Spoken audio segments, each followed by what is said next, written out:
Il TG del quotidiano La Nazione Siciliana, notizie della Sicilia in 3 minuti. Nuove accuse di Fratelli d'Italia all'assessore Turano.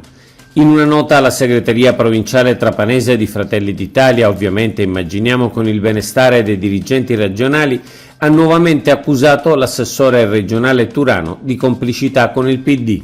Il PD ha buttato giù la maschera, dice la nota, si sono presentati come progetto civico mentendo, sapendo di mentire per mantenere e consolidare il rapporto con Trapani Tua alias Mimmo Turano. All'indomani delle elezioni vinte grazie a questo imbroglio nasce in consiglio il gruppo del PD.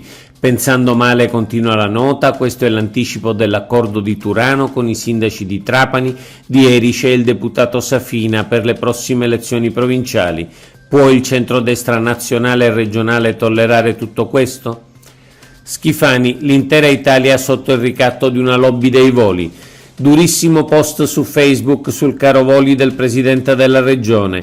Nei primi 6 mesi del 2023, ha scritto Schifani, le tariffe dei voli in Italia sono salite del 50%.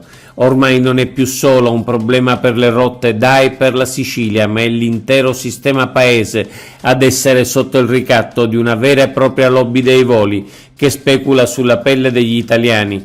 La nostra battaglia continua senza se e senza ma, i cittadini prima di tutto. Altre 10 vecchie aziende del turismo in liquidazione.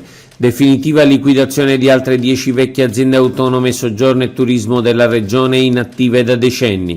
La Giunta ha approvato i bilanci finali di liquidazione delle aziende di Palermo, Acirreale, Agrigento, Enna, Gela, Monreale, Piazza Armerina, Sciacca, Taormina e Isole Olie. Servirà adesso, come per le altre 10 liquidate dalla Giunta lo scorso giugno, un passaggio finale in Assemblea regionale siciliana. Sicilia e Malta insieme per tutela delle aree marine protette. Impegno comune per tutelare le aree marine protette siciliane e maltesi.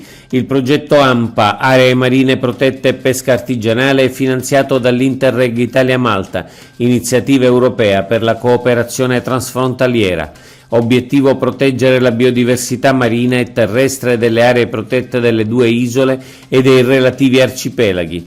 Il comune capofila è Favignana nell'area marina protetta delle Egadi. La Sicilia da 9 a 23 comuni rifiuti free.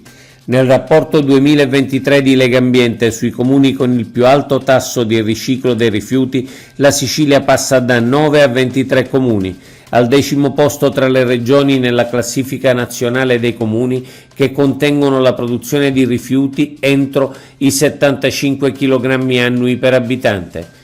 Premiati Santa Cristina Gela per i comuni sotto i 5.000 abitanti, San Giuseppe Iato per quelli tra i 5.000 e i 15.000 e Misilmeri per comuni sopra i 15.000 abitanti.